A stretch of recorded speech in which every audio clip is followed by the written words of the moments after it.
2 jours de salon, vous êtes un des partenaires des organisateurs.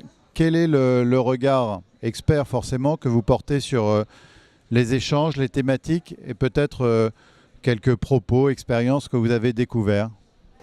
Ce que j'ai découvert, c'est en fait qu'il y a une véritable vie de la coopération décentralisée. Nous avons des relations avec plus d'une centaine de pays et cela contribue par le quotidien à des relations de proximité avec l'ensemble de ces pays qui sont partenaires de la France. Y a-t-il une expérience ou un propos qui vous ont frappé et qui vous donne l'occasion de réfléchir à ce que serait une nouvelle coopération internationale? Je crois que cette nouvelle coopération internationale, c'est que l'on traite avec l'ensemble de nos partenaires d'égal à égal. On n'est plus dans une optique de coopération du nord vers le sud, mais dans une optique de partage des compétences. Vous êtes un homme de communication. Est-ce que vous parliez de cette vitalité du secteur de la coopération internationale? Pensez-vous que la crise financière qui sévit dans le monde et notamment en France, mais aussi en Afrique bien sûr, si on parle du Sud, que cette crise puisse enrayer un processus de construction, de co-construction, d'accords, de partenariats? Alors d'abord, ce que je voudrais dire, c'est que la communication de la coopération décentralisée doit être intensifiée parce qu'elle contribue au maintien de la paix dans le monde par des actions extrêmement concrètes dans le domaine de l'eau, du développement durable, dans le domaine de la santé, de l'agriculture. Cependant, la crise, vous avez raison, frappe un certain nombre de pays.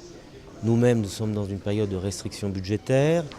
Il n'en demeure pas moins que cela doit constituer une priorité pour les années à venir.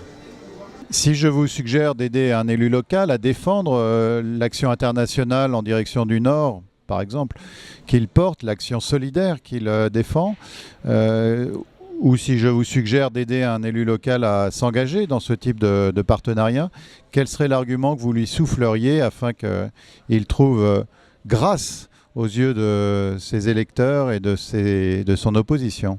Je pense qu'il y a un point qui est essentiel, c'est que les actions de coopération décentralisée contribuent à mobiliser les collèges, les lycées. Et donc nos jeunes sont très sensibilisés aux questions de solidarité et ce qui est très loin contribue à la solidarité dans nos villes, dans nos quartiers, dans nos départements, à la cohésion de proximité. Vous évoquiez l'impact de la coopération décentralisée sur la solidité d'un réseau, d'une communauté française. Pourquoi une collectivité locale devrait-elle porter des efforts sur un pays africain, par exemple, plutôt que sur un autre territoire de l'Hexagone? Si on est en Corrèze, on peut s'intéresser à ce que font les enfants bretons. Je crois que vous parlez des enfants, on est dans une période où tout est ouvert, l'information est mondiale et où on éprouve de la solidarité à la fois pour des catastrophes en Afrique ou dans d'autres pays et en même temps pour le voisin qui est en difficulté, le SDF qui est dans la rue. Et je crois que ça participe du même principe, c'est l'intérêt pour la proximité, l'intérêt pour l'autre.